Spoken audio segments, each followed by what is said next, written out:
ओम शांति। आज की मुरली में बाबा ने हमें दो मुरली सुनाया है। पहले मुरली में बाबा ने हमें कहा ज्ञान को उगाली करना है, अपना समय वेस्ट नहीं करना है और अमृत वेले उठ के बाबा से रूह ध्यान करना है। कामकाज करते हुए भी विकल्पों से दूर रहना है। श्रेष्ठ संस्कारों को धारण कर धारणा स्वरूप बनना है। दृढ़ता की शक्ति के कड़े संस्कारों को ख़त्म करने में बहुत मदद करेगी। तो आज उसके साथ बाबा ने आज समझाया। आज है 30/11/2022। आज बुधवार है और आज की मुरली में बाबा ने बताया है कि बच्चे, आज तुम बच्चों को संकल्प विकल्प निसंकल्प अथवा कर्म अकर्म और विकर्म पर समझाया जाता है। बाबा आज समझाते हैं हमें, जब तक तुम यहाँ हो तब तक तुम्हारे संकल्प जरूर चलेंगे। संकल्प धारण किए बिना कोई मनुष्य एक क्षण भी रह नहीं सकता। अब यह संकल्प यहाँ भी चलेगा, सतयुग में भी चलेगा और अज्ञान काल में भी संकल्प चलते हैं। परंतु ज्ञान में आने से संकल्प नहीं, क्योंकि तुम परमात्मा सेवार्थ निमित्त बने हो। तो जो यज्ञ अर्थ संकल्प चलता है वह संकल्प नहीं, वह निरसंकल्प ही है। तो बाबा आज गुह्य परिभाषा बताते हैं। अगर ज्ञान के अनुसार और सेवा के संकल्प चल रहे हैं तो कोई बात नहीं, तो वो निरसंकल्प है। फिर बाबा कहते, बाकी जो फालतू संकल्प चलते हैं अर्थात कलयुगी संसार और कलयुगी मित्र संबंधियों के प्रति चलते हैं, वह विकल्प हो जाते हैं, माना वो विकर्म बनते हैं।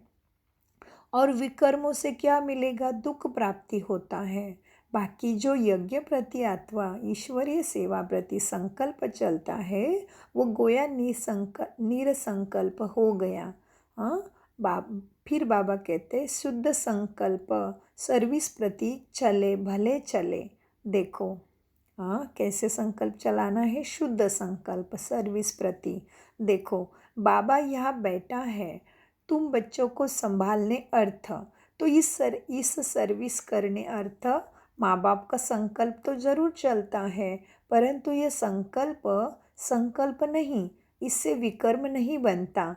परंतु यदि किसी का विकारी संबंध प्रति संकल्प चला तो उनका अवश्य विकर्म बनता है। बाबा तुमको कहता है कि मित्र संबंधी की सर्विस भले करो, परंतु अलौकिक ईश्वरीय दृष्टि से सर्विस करो।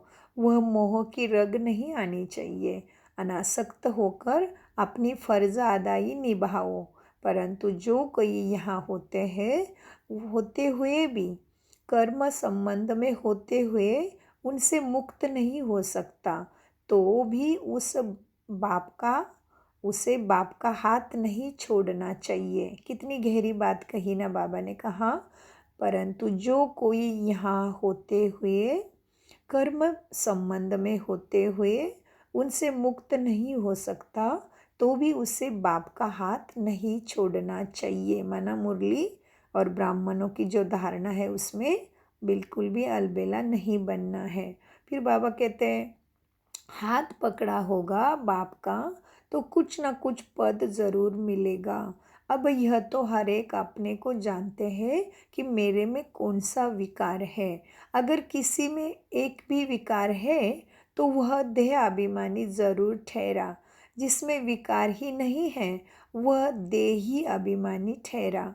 किसी में कोई भी विकार है तो वह सजाए जरूर खाएंगे, और जो विकार से रहित है वो सजाओं से मुक्त हो जाएंगे।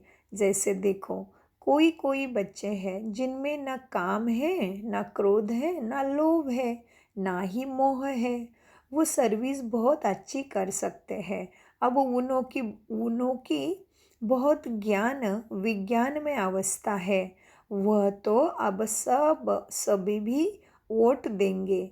अब यह तो जैसे मैं जानता हूँ वैसे तुम भी सब जानते हो। अच्छे को सब अच्छा ही वोट देंगे ना। अब यह निश्चय करना है, जिनमें कुछ विकार है वो सर्विस नहीं कर सकेंगे। इसलिए विकारों को निकालना है। जो विकार प्रूफ है वो सर्विस कर औरों को आप समान बना सकेंगे।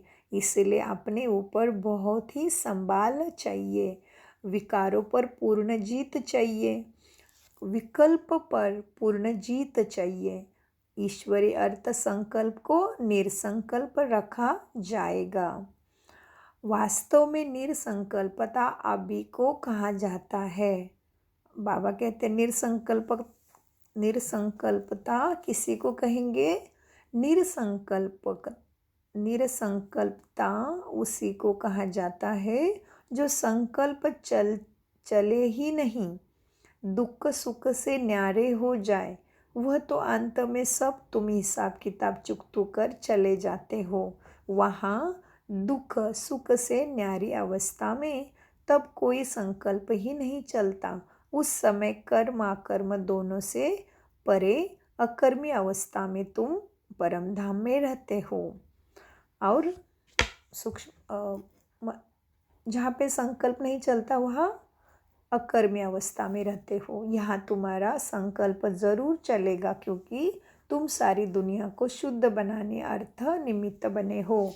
तो उसके लिए तुम्हारे शुद्ध संकल्प ज़रूर चलेंगे। सतयुग में शुद्ध संकल्प चलने के कारण वो संकल्प नहीं कर्म करते कर्म बंधन नहीं बनता, वहाँ उसे अकर्म कहा जाता है। और परम धाम में कैसी है? अकर्मी अवस्था है। और सतयुग में अकर्म कहा जाता है। कर्म को समझा। अब यह कर्म अकर्म और विकर्म की गति को बाप ही समझाते हैं। विकर्मों से छुड़ाने वाला तो एक बाप ही है जो इस संगम पर तुमको पढ़ाते हैं। इसलिए बच्चे अपने ऊपर बहुत ही सावधानी रखो। अपने हिसाब किताब को भी देखते रहो।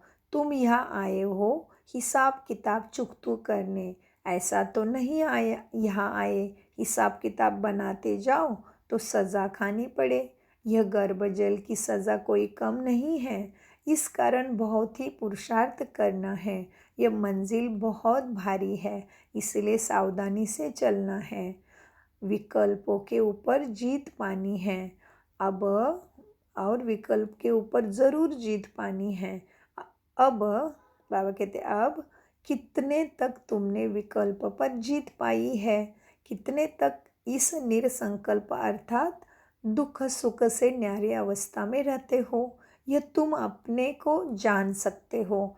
तो खुद को न समझ सके वो बाबा से भी पूछ सकते हैं क्योंकि तुम तो उनकी वारिस हो, तो वही तुम्हें बता सकते हैं। अच्छा, मीठे मीठे से खिलते बच्चों प्रति माता पिता बाप दादा का याद प्यारा और गुड मॉर्निंग। रूहानी बाप की रूहानी बच्चों को नमस्ते। तो अभी हमें क्या करना है?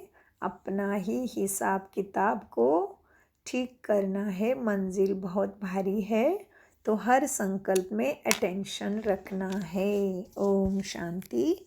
शुक्रिया मीठे प्यारे बाप दादा का, शुक्रिया अनगणित पदम गुना, शुक्रिया शुक्रिया फरिश्तों।